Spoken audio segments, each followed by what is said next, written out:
नमस्ते। तो इंतजार खत्म हुआ। राजस्थान बोर्ड ने 2026 सप्लीमेंट्री एग्जाम का पूरा शेड्यूल जारी कर दिया है। अगर आपको भी ये एग्जाम देना है तो ये सारी जानकारी आपके बहुत काम आने वाली है। चलिए हर जरूरी बात को एकदम आसान भाषा में समझते हैं। तो 2026 की सप्लीमेंट्री परीक्षा की तारीखें तो आ गई हैं, लेकिन अब सवाल ये उठता है कि स्टूडेंट्स को क्या-क्या जानने की जरूरत है, किन बातों का खास ध्यान रखना है। चलिए एक-एक करके इन सभी सवालों के जवाब ढूंढते हैं। तो सबसे पहले कुछ बेसिक चीजें समझ लेते हैं। ये वो बातें हैं जो हर स्टूडेंट के लिए जरूरी है, चाहे वो 10वीं क्लास का हो या 12वीं का। देखिए, सबसे पहली और जरूरी बात यह है कि ये जो पूरा शेड्यूल है ना, ये 2 हिस्सों में है। एक है माध्यमिक परीक्षा, मतलब 10वीं क्लास के स्टूडेंट्स के लिए, और दूसरा है उच्च माध्यमिक परीक्षा, जो 12वीं के स्टूडेंट्स के लिए है, जिसमें वोकेशनल वाले भी शामिल हैं।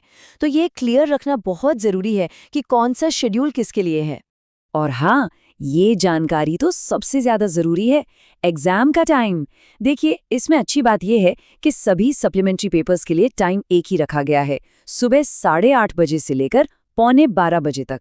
तो ये टाइम तो दिमाग में बिठा लीजिए, सुबह 8:30 से 11:45 तक। ठीक है, तो चलिए अब सबसे पहले 10वीं क्लास यानी माध्यमिक परीक्षा के शेड्यूल पर नजर डालते हैं कि कौन सा पेपर किस दिन है। ये देखिए, ये है वो ऑफिशियल डॉक्यूमेंट जहां से सारी जानकारी ली गई है। अब इसको देखकर थोड़ा कंफ्यूजन हो सकता है, इसीलिए हमने क्या किया है, सारी जरूरी जानकारी को अगली स्लाइड में एक सिंपल टेबल में डाल दिया है ताकि सब कुछ आसानी से समझ आ जाए। तो 10वीं के एग्जाम्स को 3 दिन में बांटा गया है। ध्यान से सुनिएगा। गुरुवार 14 मई को सिर्फ एक पेपर है, इंग्लिश कंपलसरी का। फिर अगले दिन यानी शुक्रवार को हिंदी, साइंस, सोशल साइंस और मैथ्स जैसे जो भी मेन सब्जेक्ट्स हैं वो सब होंगे। और फिर शनिवार को संस्कृत, आईटी और रिटेल जैसे जो थर्ड लैंग्वेज या वोकेशनल पेपर्स हैं वो लिए जाएंगे। तो ये तो हो गई 10वीं की बात। अब आगे बढ़ते हैं और 12वीं क्लास के शेड्यूल को देखते हैं, जिसमें आर्ट्स, साइंस और कॉमर्स तीनों स्ट्रीम्स शामिल हैं। और ये है 12वीं क्लास का ऑफिशियल शेड्यूल। अब क्योंकि इसमें सब्जेक्ट्स बहुत ज़्यादा होते हैं तो ये थोड़ा कॉम्प्लिकेटेड लग सकता है, लेकिन घबराने की कोई बात नहीं है। हमने इसमें से भी जो मेन सब्जेक्ट्स हैं उन्हें अगली स्लाइड में बहुत ही आसान तरीके से सजा दिया है। 12वीं का शेड्यूल भी 3 दिनों में फैला हुआ है। गुरुवार को हिंदी और इंग्लिश जैसे कंपलसरी सब्जेक्ट्स हैं। शुक्रवार को ज़्यादातर आर्ट्स और साइंस के मेन पेपर्स हैं, जैसे कि geography, physics, accountancy, political science, history वगैरह। और फिर शनिवार को लिटरेचर वाले सब्जेक्ट्स जैसे इंग्लिश लिटरेचर, हिंदी लिटरेचर, साथ में मैथ्स, इकोनॉमिक्स और कई वोकेशनल पेपर्स भी हैं। तो अपनी स्ट्रीम के हिसाब से डेट्स को ध्यान से ज़रूर देख लें। तो डेट्स तो पता चल गईं, लेकिन सिर्फ इतना ही काफ़ी नहीं है, है ना? अब बात करते हैं कुछ बहुत ज़रूरी नियमों की जो हर स्टूडेंट को एग्जाम वाले दिन फॉलो करने ही करने हैं।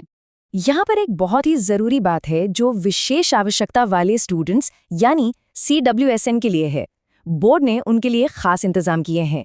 जो RPWD एक्ट 2016 है, उसके नियमों के हिसाब से अगर किसी की डिसेबिलिटी 40% या उससे ज़्यादा है तो उन्हें एक्स्ट्रा टाइम दिया जा सकता है।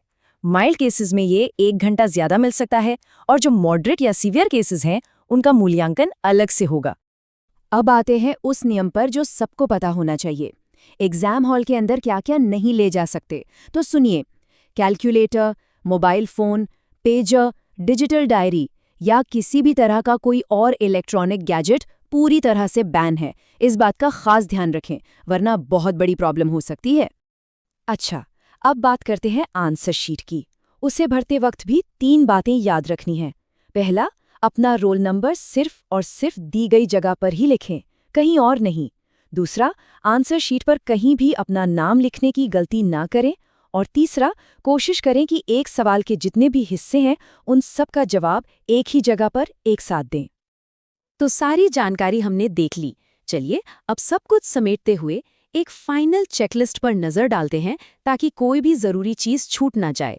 ये है आपकी 3 पॉइंट एग्जाम चेकलिस्ट। नंबर 1, अपने सब्जेक्ट की डेट और दिन को ऑफिशियल शेड्यूल से एक बार फिर से कंफर्म जरूर कर लें। नंबर 2, एग्जाम शुरू होने का टाइम याद रखें, सुबह 8:30 बजे शार्प। और नंबर 3, जितने भी ऑफिशियल नियम हैं उन्हें एक बार ध्यान से जरूर पढ़ लें।